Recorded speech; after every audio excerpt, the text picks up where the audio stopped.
I want to have a general talk on the constitutional poll page that I have pasted or that I have posted onto the SeriousAboutLeaving.com website.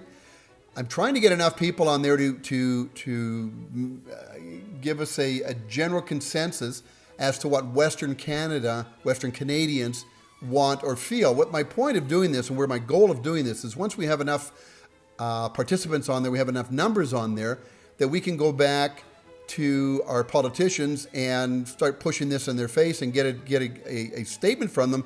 Do you support this? Do you not support this? Go through it one question at a time with the politicians, because these guys constantly hide behind a shroud of, I have to toe the party line, I have to do this, I have to do that. I think it's time we got to start, holding these guys' feet to the fire and find out really what are you thinking. The point of this constitutional poll page originally was if we separated, what would a new Canada look like? And then the more we got into this, the more I started doing it, the more I thought, well, even if we don't separate, why the hell doesn't our Canada look like this? Especially, Alberta and Saskatchewan. Why aren't we at least looking like this? Because as you start to go through these poll questions, you realize that 99% of the participants, we all agree, and yet 80% of these poll questions aren't in effect in Alberta or Saskatchewan. What gives? Something's got to change. These politicians are controlling us and dictating us to the point now they're not listening to anything that we have to say anymore. So I'm just going to quickly go through this, and as we're going through this, I want everybody to kind of listen, pay attention to this, and please push this questionnaire out to more people. Get more input on this thing, because if we push this in the face of a politician with 40 people, they're not going to pay any attention to us, which they shouldn't. But if we can get large numbers to participate in this, now we got some impact, and maybe we can get some change. And if nothing else, we can get a clear indication as to really what is it Westerners want and what should be on these ballots moving forward from politicians, and what should be our goals. So with that said, I think keep this in mind. This questionnaire originally was geared towards separation, but it may in the end be geared towards reform. So let's get started here. On the very first question was, should a new West be governed as a republic or a democracy?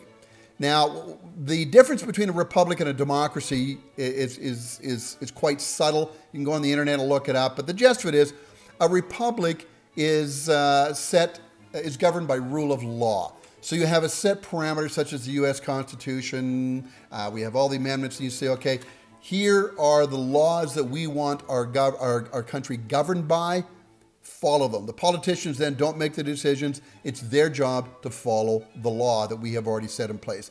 Democracy is obviously you make up your laws as you go, and the majority rules, and you go from there. A problem I personally have with democracy goes back to the old saying: you've got 3 wolves and a chicken in a hen house, and we're going to vote on what's for supper. Well, got a hunch says we know how that goes. Democracy, in my opinion, in the end does not work. It will implode on itself.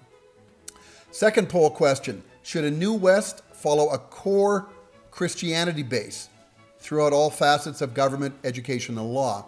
Now, I'm a far cry from a religious man, so I'm not going to go down that road at all. But what I did base that question on is Canada was settled and developed and grew over the years based on a Christianity core value system.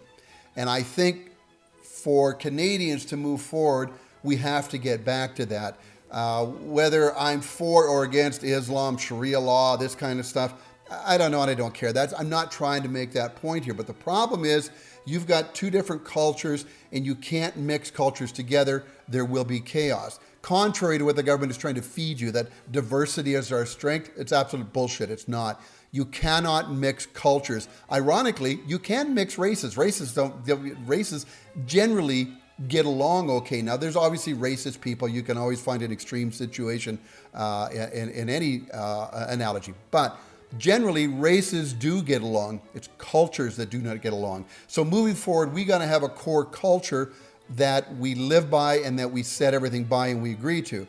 Christianity is a core culture that I have grown up with. I'm acceptable to the values of it, and I would like to see that moving forward. Currently, right now, we've got a vote variance of 31-8 on that one. 31 people prefer Christianity. Third one, I support the right to own and carry firearms under a specified caliber. I'm not going to get into the whole detail. A lot of people have commented that why do we need a specified caliber, so on and so forth. I don't know. I'm not going to get into that. That's an argument for if we actually try to bring these things into a rule of law. But the bottom line on that one is it's 99% in favor of that. So with that said, why aren't these the laws right now? How come all of these poll questions we go through here, they're currently not laws in Canada, in Alberta, and Saskatchewan? That's a problem, and it needs to be changed.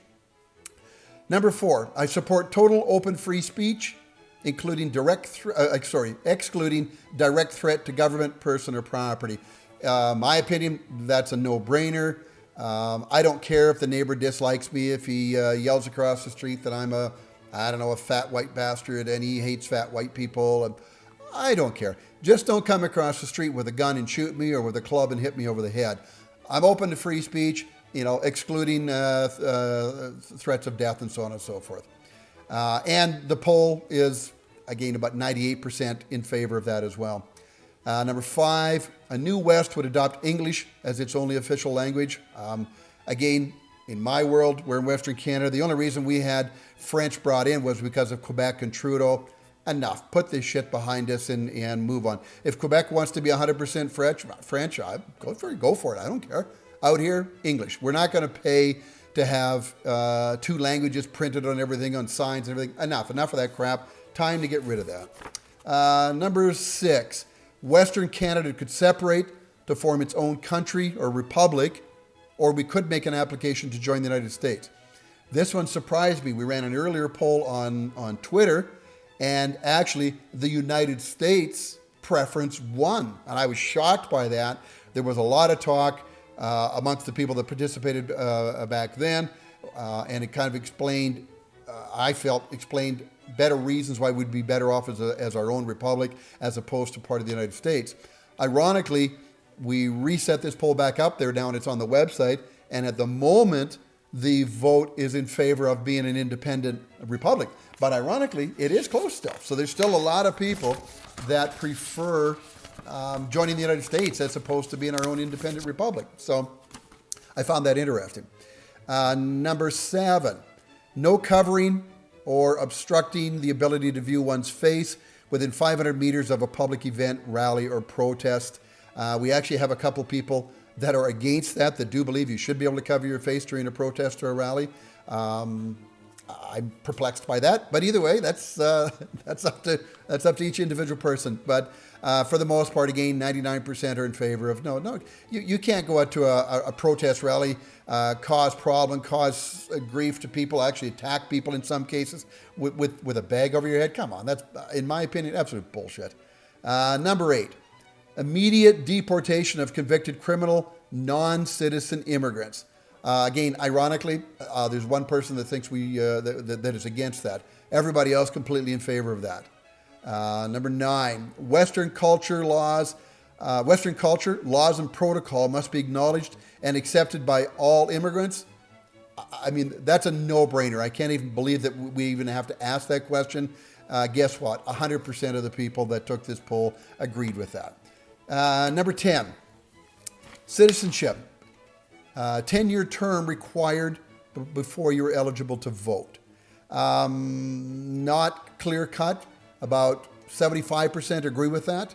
25% don't agree with it. And of the comment I've got back, or the feedback I've actually got back from some people, of the 25% that disagree, they don't necessarily agree with a term. They think the 10 years is too long. So again, in reality, if these were going to be brought into law, these would be things that would be talked about and specified in a lot more detail.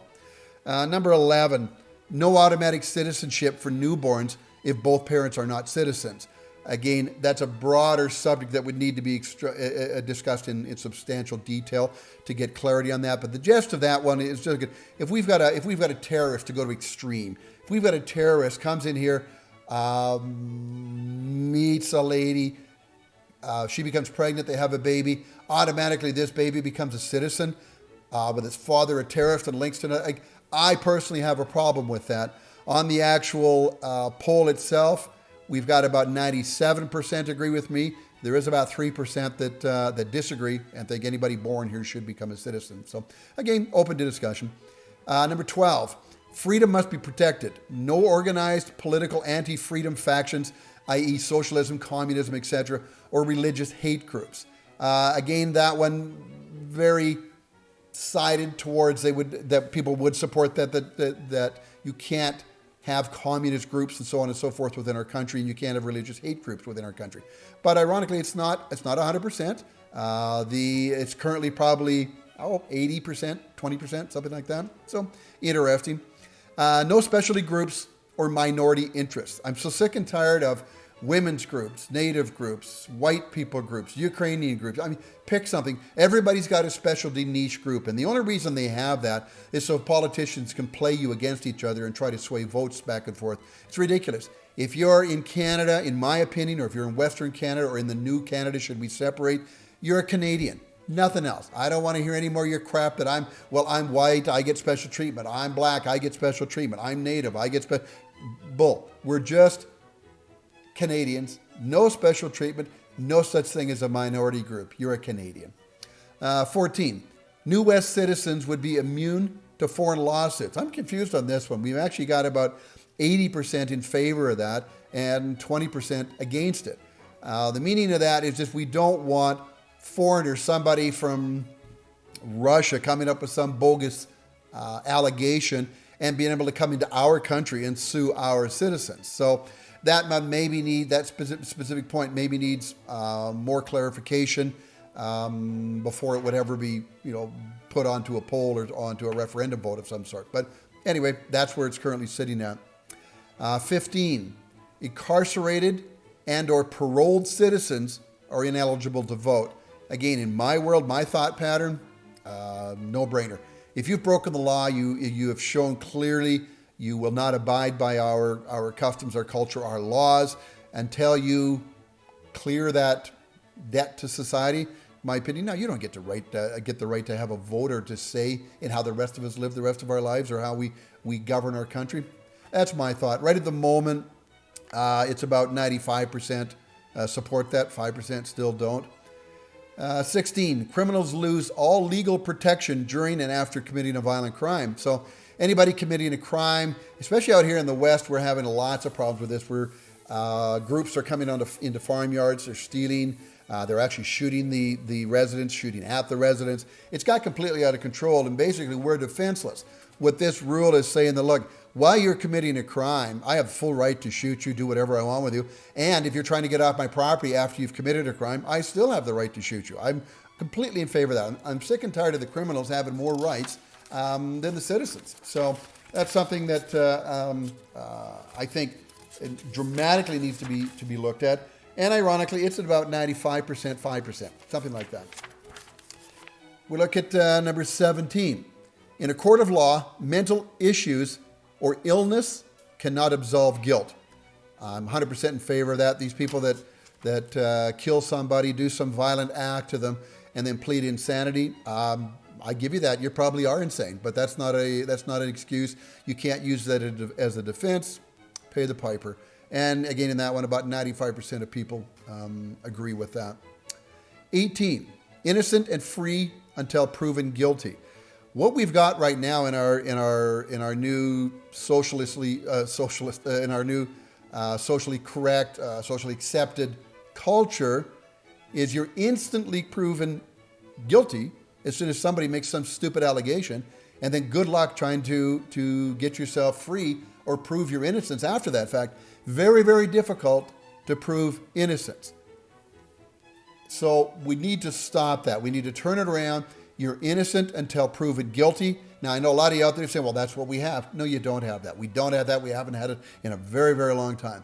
So you're innocent until proven guilty. And on top of that, you are free until proven guilty. Now, I'm okay. You may have to do some monitoring, some watching this person if it's a dangerous criminal or whatever. But let's not lose sight of the fact that everybody is innocent until proven guilty. And so if we want people that are dangerous possibly to society to get convicted quicker, then maybe we should be looking at our legal system, our whole legal structure. We got a massive problem there that needs to be corrected. So, and in that case, we've got about 98% agree. 19, the right of self-defense. 100% people agree. In this country, we can't defend ourselves. Somebody comes at us, and again, this is really a Western problem right at the moment because we live in rural areas. We've got people coming out attacking us right on our farms and acreages, and virtually our hands are tied. A handful of people that have defended themselves have had to spend hundreds of thousands of dollars to defend themselves, and absolutely disgraceful. Absolutely disgraceful. I think our governments need to step up now. I mean, right frickin' now, pass a law that you can defend yourself to any extent. 20. All search and seizure must be approved by judicial court order. No exceptions. That's a 99.9% in favor vote of that. The police, justice system, law, regulators, you name it, they have far too much power now and have far overstepped their boundaries. They need to be reined in. Enough. 21. Right to a speedy trial within 60 days of the trial request. Again, 100% of people agree with this. I know there's a little bit more to this than just something blatantly as saying, well, you got 60 days to do a trial. There is some times when it needs to be drug out or whatever the case may be. But generically speaking, we need to take a serious look at this. Our legal system just drags stuff out for years and years and years, and it absolutely paralyzes anybody who doesn't have the funding or the ability to play in such a game as that. So it needs to be stopped immediately. Number 22, all school curriculum must be set by law. What I mean by that is what we're trying to do there is stop the indoctrination that teachers, university professors, school boards, whatever, are bringing into the school system to indoctrinate children to follow their belief, whether it be left, whether it be right. I don't care. The school should be basically there to teach, the 3 R's type of thing. Now, let's not go too old school. I know school's a little different now than it was, say, 30 years ago. But with that said, a set of rule of law could be set for what is taught at each level of school. The teachers, the school boards abide by that, similar to how we would run the country on if it were under a referendum. So, and again, for that one, it was we're about 70 to 80% in favor, maybe 15 or 20% against. Number 23, terminate the metric system. That was actually something I personally put on. I'm an old school guy, hate the metric system. I know the metric system's better than the imperial system. I don't question that for a second. But we can't go back and unscramble an egg. Canada was divided up by imperial measure. We're in square miles, we're in sections, so on and so forth. You can't change that. But ironically, we had it on the Twitter poll that we ran a while back, and people do not want to get rid of the metric system. They didn't want it back then. I put it back on this poll, and people overwhelmingly on this one don't want to get rid of the metric system either. So apparently I lose that particular argument. We need financial market reform. And that one right now, we're about 95% in favor, 5% against. The problem with the current financial industry and the financial regulation is that they're taking it over and they're turning it into basically a socialist system where it is all fair and equal for everybody. Well, that just can't be the case. If you're an investor, you don't want to do the exact same thing as what everybody else has done. We don't want the same opportunities limited to all of our people. Let people go invest where they want to invest. And what I've suggested is Canada could set up, or the new Canada could set up basically a Glass-Steagall type of act moving forward, where there are two structured systems, where we have the one system where people are viciously protected by government and by the banks and whatever, that you've got security and safety. And then on the other side of the fence, you've got the other side where it's completely wide open and people can invest and investment companies can do whatever they want over there. And quite honestly, hey, you take your chances. But that's how money is made. You make money by taking chances. Working your entire life and dropping your money into a term deposit at the bank is not going to achieve great wealth. It just doesn't work that way. So we need some significant financial market reform, in my opinion. And like I said, about 95% of people agree. One level flat tax, one level flat tax rate. Again, whether it would be 10, 15, 20, 25%, that would be decided on in another referendum vote or whatever. But Again, in that case, about 98, 99% of people agree with that. We go to 26. You must have a taxable income or own property to be eligible to vote. Ironically, on that one, it looks like that's about a 75-25 split in favor of having to own property or have an income. I'm confused by that one myself. I don't get that. I mean, if you don't contribute and you have no value within our system and our society, why should you be allowed to vote? But obviously, I'm in the majority, but there's a lot of people that don't believe that. So again, that would be something that would have to be discussed at further length. Number 27. No corporate tax. Full closure of all exemptions and loopholes. Now this one, I've had a little feedback or a little bit pushback on it, but ironically, at the moment, it's about 75% in favor. But what the problem is, a lot of corporations, and I've owned corporations my entire life, there's a lot of perks and a lot of bonuses to owning corporations, and the larger you get, the more perks and bonuses you have, and the more that you can siphon money off, hide it, so on and so forth. I'm not going to get into all the tax and benefits from having a large corporation. It needs to stop. A corporation should just simply be the entity that runs the business. As far as, buying your Oiler tickets or your football tickets or your condos and your entertainment spas and taking people fishing and whatever, that's part of my business. Well, bullshit. The average guy that works, an average 9 to 5er, he doesn't get all those bonuses, and why should you? Run your company. Your company and the tax treatment of that company should be specific to the company, the income and the expenses to run that company. Everything outside of that should be taxed in the hands of the beneficiary, in my opinion. 28. No social programs. The government does not put together social programs to help the needy for the benefit of the needy. They do it to steal money, to launder money through systems. They do tax. You've got great foundations and all this kind of crap. These are tax scams. These are money laundering scams. These are money stealing scams. Stop it. Social programs do not need to be controlled and dictated through the government. Give the money back to the people. Let us run our own finances, run our own lives. And you know something?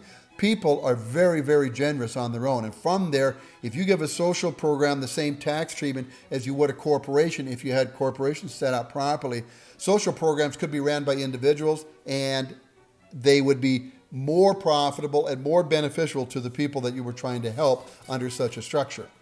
That particular poll is sitting at about 75% in favor, 25% against. I'm sorry, not that one. I'm sorry. No social programs is actually about 50-50. Not everybody's in favor of that one by all means. Number 29, foreign retail sales tax at the point of sale. Again, that one's questionable. We've got about 75% in favor, 25% against. My point on that one is we've got a lot of international corporations come in, sell products here. They're not collecting. In many cases, GST is not getting collected. In many cases, tax is not getting collected. A lot of these large corporations, the likes of I won't get into names, and I don't want to get into details of this because I'll get backed into a corner and maybe be proven wrong on a few things. So what I'm getting at is let's just make it cut and dried. If you're an international corporation, you come into Canada, you sell a product. If you sell it for $10, X amount or whatever we decide on it, but that federal tax, 25 cents of that or $2 of that or whatever the case may be comes off instantaneously, goes into our tax pool. You don't get a chance to take it out of the country and then, trust me, I'll get it back to you later.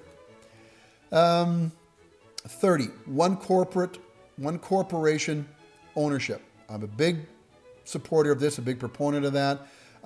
We've got about a 75% support of this. What happens is you've got large corporations that are getting larger and larger. They're buying out each other, and eventually they monopolize the markets, take over control of everything. And in many cases, you don't even know. You leave one company because you've had enough of that company to walk across the street and deal with their competitor, and then you find out later their competitor is owned by the same company as well. Why are we allowing one person to get so much control and so much power through their corporation? And then, of course, once you're that large and that powerful, now the politicians play favor to you. You can bend the rules. You can bend the laws. They bring in regulations to keep out their competitors. It's just a bad thing. There's no benefit to the country for allowing, to go to extremes, one person to own all the corporations. Allow each person to have one corporation. You can make that company as large as you want, but one company, and that name of that company has got to be on every product, everything they do, everything they sell, so that people know who they're dealing with. Number 31, no license, registration, or authority to conduct business can be refused except by rule of law. So what we've got right now, we've got governments, and ironically it's going on right now with the Trudeau government, who's trying to bring in licensing and registration for media outlets, for news outlets. This is absolutely ridiculous. But we currently have this going on in many facets of our economy, finance, I won't get into it. But what they're doing is they use these licenses as leverage tools. You play by the rules, or we won't give you a license, or we'll take your license away. That has to be stopped. If you're going to penalize somebody, or somebody has to abide by the rules or the laws of whatever the thing may be, okay, fine, that's a whole different system.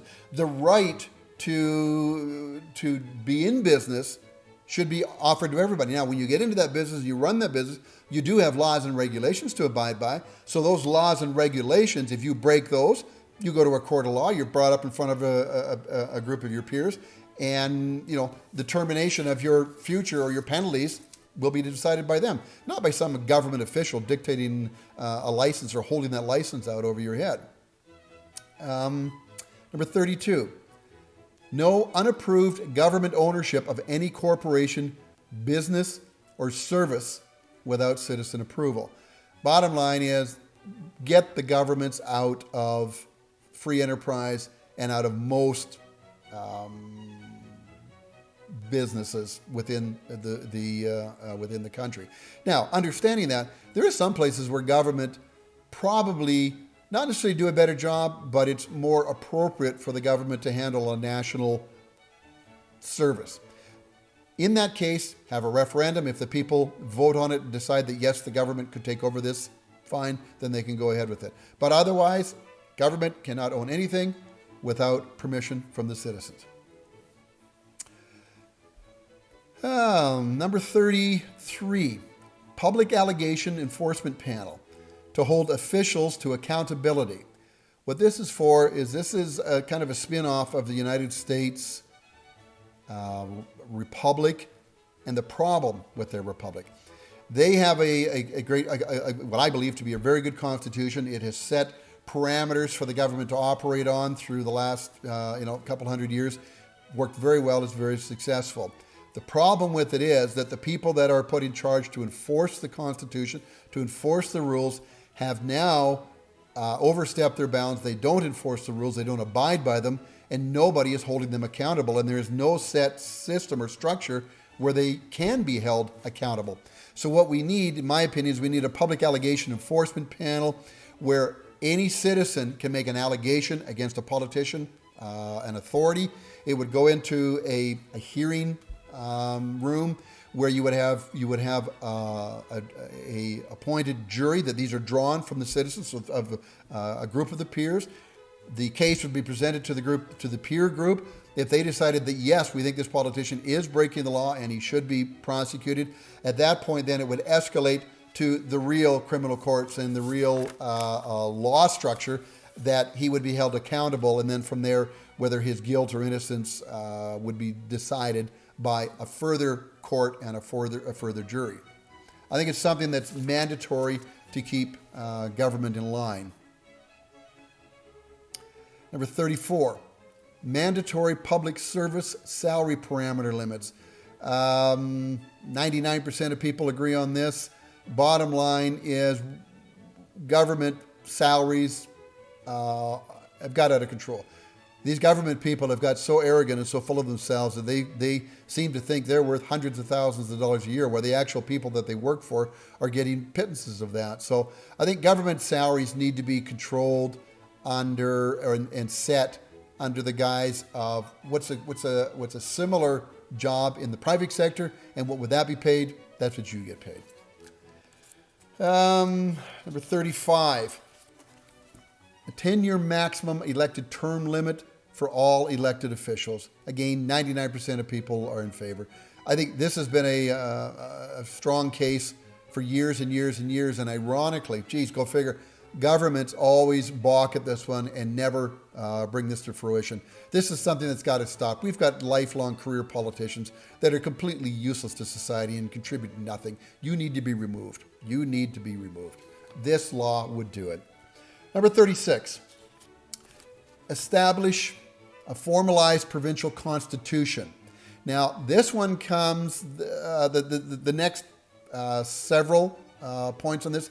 This is part of the firewall that was proposed to Jason Kenney and the Fair Deal panel. And in this firewall proposal, these are not mine. I took these from the proposal that was made to Jason Kenney. So anyway, in this particular one, it's establish a formalized provincial constitution for each province, or as a whole for all of the New West. So bottom line is what I suggested is that we have a republic for a New West. They're saying here that, like, if we don't get the New West, if we're going to stay with Canada and we have our own provinces, then each province has its own republic constitution that we would move forward and we would live by as we move forward. That particular question, 100% of people are in favor of that. Number 37, seek an exchange of tax points for federal cash transfers under the Canada Health and Social Transfers. I'm not even going to have a comment on this one. This one is over my head and I have no expertise on this one. Again, this is part of the firewall that was proposed to Jason Kenney. Of the people that have voted on it, about 98% are in favor. Number 38, opt out of the federal cost share programs with full compensation, such as the federal government's proposed farmer care program.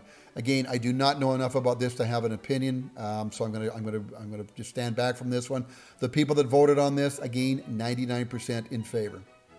Number 39, use the existing provincial power to appoint a chief firearms office for Alberta and Saskatchewan. Again, I'm in favor of that, but I don't know enough about it. I don't have enough expertise on that to argue it to any great lengths. So I'm going to stay away from that. In this case, about 98% agree. Number 40, emulate Quebec's legal requirements that public bodies, including municipalities and school boards, obtain the approval of the provincial government before they can enter into agreements with the federal government. Again, I'm going to stand back on this one. I agree with it, what I know about it, but I'm not an expert on this at all and don't have a lot to say on it. But the people that have voted on it, 99% in favor. Number 41, emulate Quebec's practice of playing a larger role in international relations in part of seeking Alberta representation in treaty negotiations that affect Alberta's interest. Saskatchewan would do the same. Again, not an expert. I'm going to stay out of this one with an opinion.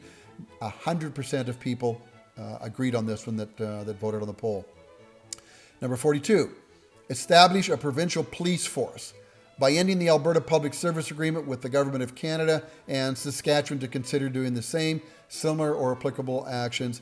On this one, to me, this is a complete no-brainer. Absolutely not even a question to this.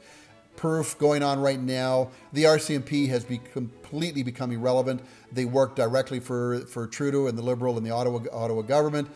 They do not represent us anymore. They do not protect us anymore. Look what's going on right now with the co-op refineries and Unifor. It's a disgrace. The RCMP, you are a disgrace. So you need to be replaced, removed. Alberta and Saskatchewan, in my opinion, need to bring in their own police force. Oust the RCMP, out, you're gone. And in that particular poll, 100% of people agree. Number 44, establish a provincial revenue agency to collect provincial taxes directly by ending the Canada-Alberta tax collection agreement while joining Quebec in seeking an agreement to collect federal taxes within the provincial Saskatchewan and Saskatchewan to do the same. Again, come on, Jesus, really, that's even got to be discussed? No-brainer. We'll collect all the taxes and we will send to Ottawa what's appropriate. So, and that one, again, 100% of people that voted on the poll agree with it. Number 45, are you in favor of demanding your premier set a referendum on separation vote date? Again, I think you know my opinion on this one, obviously. 100% of people agree. Kenny, Mo, set a referendum vote date, ideally 6 to 12 months out. Let us go around, do our campaigning one way or the other, and let's have a vote on this once and for all and move forward. Number 46, and the last question, question of the poll. Do you believe change in day-to-day, year-over-year climate activity to be any different or more severe now than at any other time in the past 1 million years? My opinion, this climate change thing has nothing to do with climate, has nothing to do with safety or saving the world. This is a redistribution of wealth. This is a political scam, second to none that has ever been pulled onto the people. My opinion, obviously, you can figure it out, is this whole climate thing should be put to bed. On the poll, we have 100% people that agree with this. That brings us to the end of the poll. That's what's going on with it right now. The reason I read this out to everybody and went through it quickly is I would love for you to share this video with other people. Go onto my YouTube channel, like it, subscribe to it, send it out to whoever you can. Tell people to listen. We need more people to participate in this constitutional poll to have any impact. If we can get a significant number of people to participate in this thing, then I personally will start going out and I will take this to each individual, each politician, whatever, put it in their face, and let's get them to start answering to what it is we truly want. And if they don't support us, then we're going to make it clear that they don't, and they're going to have to defend their position on these poll questions. So please help me out. Do what you can. Get this into as many hands as you possibly can. Go to the website, www.seriousaboutleaving.com. It's under the top tab called Constitutional Poll Page. Please click on it. Give us your opinion.